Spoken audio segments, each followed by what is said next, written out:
Welcome to Lair the Alchemist, where we discuss all things heavy metal and hard rock. On today's episode, album pairs, albums that I associate with each other, that I sort of lump together. When I think of one, I think of the other. You'll get what I mean here once I get started. So let me show you my first example. Jethro Tall, Thick as a Brick, and Passion Play.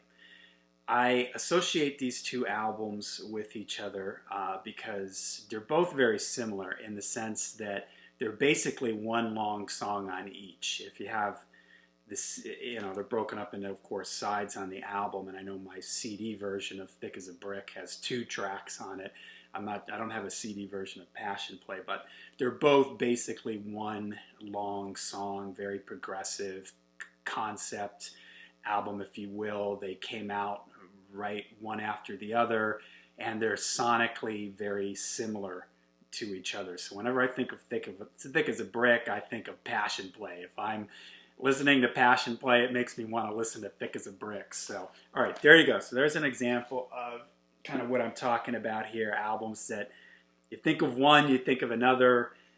You listen to one, it makes you want to listen to the other.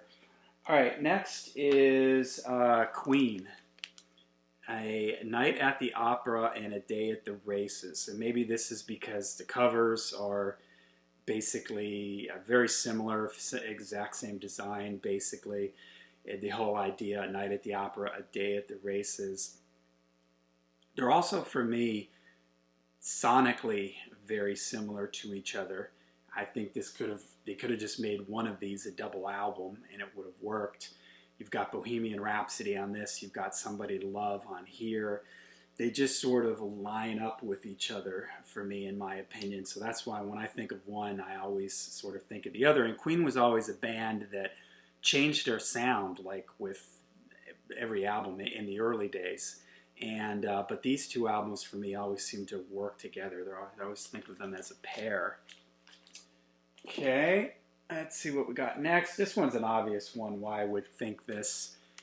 Halloween, Keeper of the Seven Keys, Part 1 and Part 2. I mean, these were meant to be sequels to each other. They were meant to sort of go hand in hand, so it's obvious why I would associate these two albums with each other. Next is a compilation, and I did a video on these a long time ago, but these two Beatles compilations, the blue and the red one. The red one is the earlier Beatles stuff, the blue one is the later Beatles stuff, but these two to me just always, I think of one with the other, they just connect to each other. Again, they could have put this in a box set or something, in this day and age, and it would have made sense. All right, let's see what else we got here. All right, here's a unique one because these two are not even from the same band, sort of. There's a connection, of course. Black Sabbath's Live Evil and Ozzy's Speak of the Devil. Both these albums came out, I think, within like a week of each other, much to the anger of, I think, mostly the people in the Black Sabbath camp. I'm not sure Ozzy really cared. And, of course, Speak of the Devil is all Black Sabbath songs. This is the first official Black Sabbath live album. Live at Last was sort of an unauthorized release, if you will. They came out at the same time. They're basically both Black Sabbath, all Black Sabbath on this. This is, of course, all Black Sabbath. So I always kind of think of these two albums together. And if I'm listening to this one a lot of times I'll grab this one because they're both just, what was going on at that time with these bands and the battle between, the battle in the press between Ozzy and Ronnie, comparing the two bands and everything. So I always associate these two albums with each other. Let's see what we got next. This is another sort of one here, Van Halen, the first Van Halen and the second Van Halen. Obviously, this isn't called Van Halen 1, it's just called Van Halen, and then this one's called Van Halen 2. And for me, they're sonically very similar. Like Women and Children First kind of feels like a little different. These two albums feel like they could have been made at the same time, or I don't even know, maybe they were made in the same studio, but they just sonically feel very similar to me and just have a similar vibe to them. Whereas Women and Children First, I think they started experimenting with some different things, and then even more so on Fair Warning. So I always associate these two albums together. All right, I'm running out of room up there, so I'm just going to put these down here. Alice Cooper, Easy Action and Pretty's for You.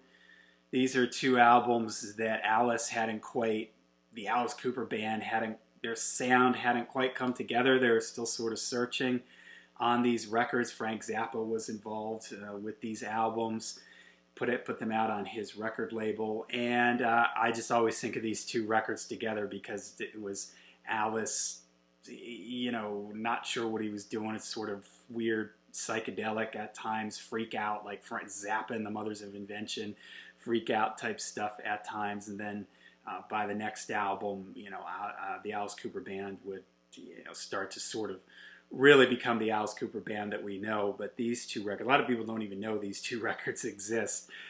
These two records, I always associate these with each other. I could have also done, I don't have these on vinyl, but the first two UFO albums, those were another ones that the band sort of searching for their identity, you know, and they were sort of a space rock jam band at that point. All right, Candlemass, doom metal band, epic doom metal band, and Nightfall and Ancient Dreams. And these, because of the covers, I think, is what makes me think of these two. They were both came one after the other. I could have also done Tales of Creation. That's the album that came after this, and they all have a similar type of cover. These two especially, it looks like the covers are almost identical. And just sort of musically and everything, I just sort of associate the two, although this Nightfall, in my opinion, is a stone cold classic.